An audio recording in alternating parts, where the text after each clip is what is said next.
धन्यवाद बच्चों, और अभिभावक गण को मेरा प्रणाम, नमस्ते, गुड मॉर्निंग, सुप्रभात, सत श्री अकाल।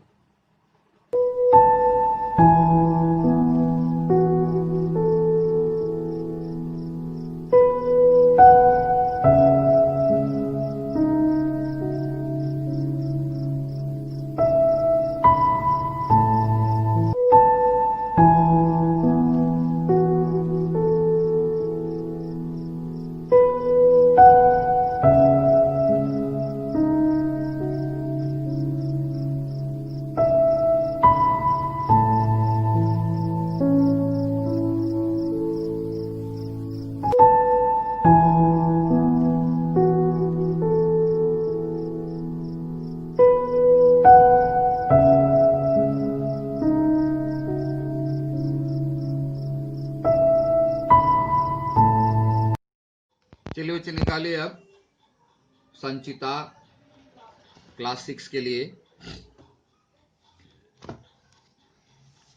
हम लोग देख रहे थे पाठ संख्या 6, लेसन नंबर 6, रिया की डायरी। है ना? किताब निकाल लीजिए, हाथ में पेंसिल।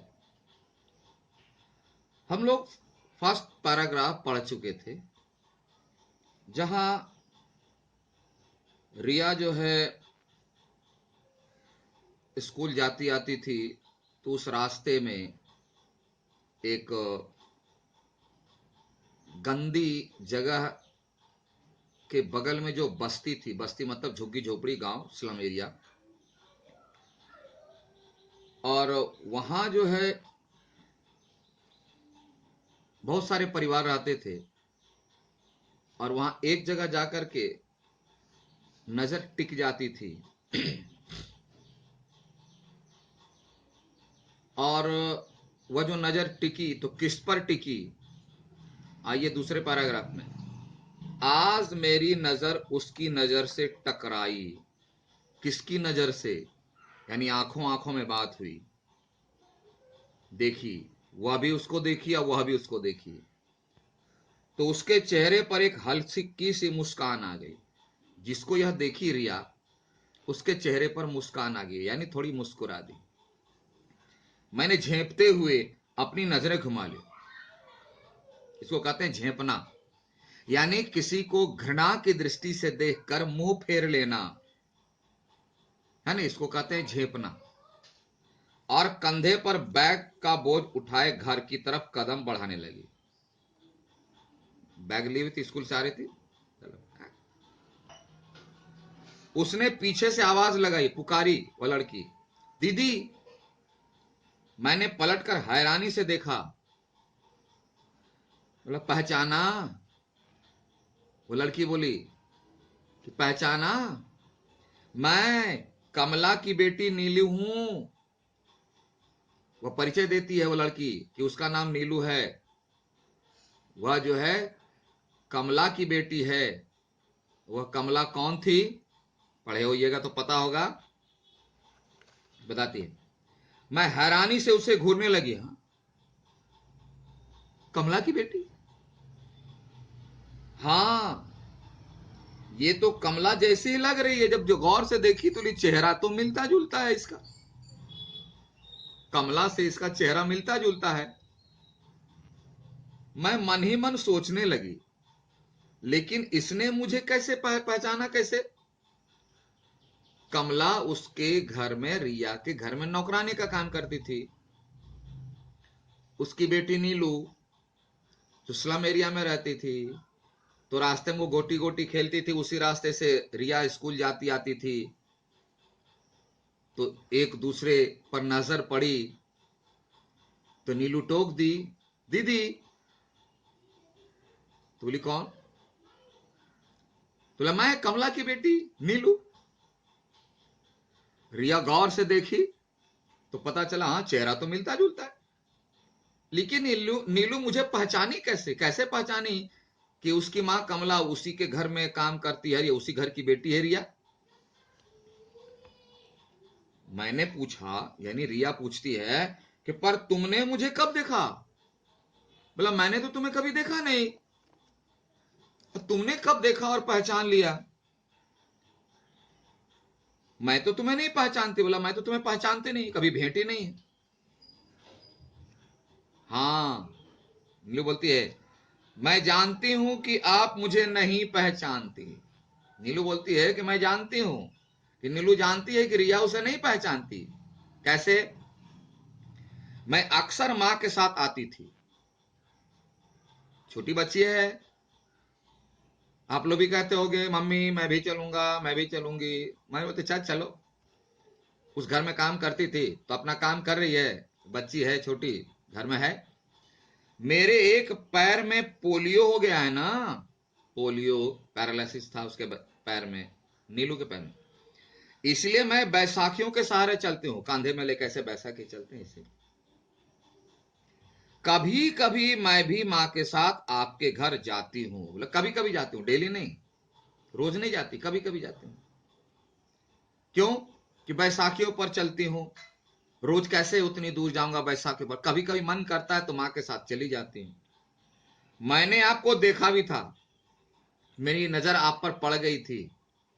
आप भले मुझे ना देखो, ना देखे होगी, नहीं देखी होगी, लेकिन मैंने आपको देखा है। जब इतनी बात कही तो रिया उसकी ओर ध्यान से देखने लगी। मैंने उसकी तरफ देखा, कौन? रिया ने। तो वह, अब उसका वर्णन है, नीलू का वर्णन कि नीलू कैसी लग रही थी देखने में, कैसी थी। वह मैले कुचैले कपड़े पहनी हुई थी, मैले कुचैले कपड़े। रिया जो है एकदम वेल ड्रेस्ड, मैले कुचैले गंदी। क्यों? पैसा नहीं है ना, गरीब है। मैंने उससे कन्नी काटने की कोशिश की। कन्नी काटना मतलब उसको डिनाई करके जाने की कोशिश की कि गंदी लड़की, इतनी गंदी लड़की, मैली कुचैली कपड़ा पहनी हुई, इससे कौन बात करेगा। और अगर कोई देख लिया तो बोलेगा छी, ऐसी गंदी लड़की के साथ दोस्ती करती है, तुम्हारे दोस्त ऐसे ही लोग हैं। या रिया के मन में आने लगी बात, और इसीलिए कन्नी काटने लगी, मतलब किसी तरह बहाना बनाकर वहां से भागने की कोशिश की।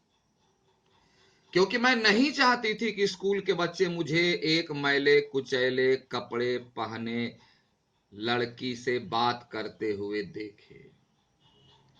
आप लोग भी बहुत सारे ऐसे करते, कौन उससे बात करेगा, कोई देख लेगा। हां, अगर स्वभाव से गंदे हो तो ठीक है, लेकिन अगर कपड़े से गंदे हो तो ऐसा व्यवहार करना ठीक नहीं। क्योंकि व्यक्ति का असली स्वभाव ही होता है, कपड़े नहीं, धन दौलत नहीं, रूप नहीं, कुछ भी नहीं, स्वभाव। लेकिन रिया को उस समय यह ज्ञान नहीं हुआ था कि व्यक्ति का असली स्वभाव क्या होता है, ज्ञान नहीं था। इसे अपने पर अहंकार था कि मैं एक बहुत अच्छे घराने की बेटी हूं, मैं अच्छे स्कूल में पढ़ती हूं, मैं कितनी अच्छी हूं, देखो मेरा वेल ड्रेस्ड। इसलिए अगर कोई देख लेता, कोई दोस्त स्कूल वाला, कोई सहेली देख लेती तो इसे टीज करती, चिढ़ाता, क्या इसकी सहेली देखो एक स्लम एरिया की लड़की है, गंदी लड़की है। इस भय से, इस डर से रिया जो है उससे बहाना बना करके भागना चाहती थी। इसलिए वह बोली मैं चलती हूं, जरा जल्दी है। बोला मैडम बहुत अर्जेंट काम है, मैं चलती हूं, जल्दीबाजी में हूं, फिर कभी बात करेंगे।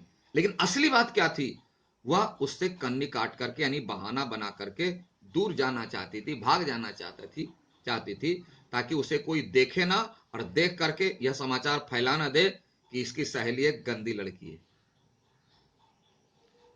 मैंने झेपते का देखो, मेरे बहुत जल्दी है, हम बाद में मिलेंगे। मैंने उसे टालते हुए, उससे भीतर में घृणा का भाव रखते हुए, और मैं घर की ओर चल दी, और वह घर चल दी। घर आकर मुझे बार बार नीलू का चेहरा याद आता रहा।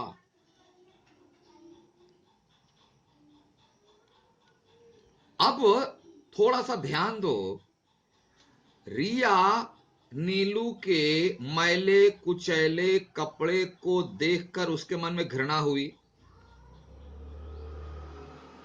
वह उससे बचकर भागना चाही और भाग भी गई,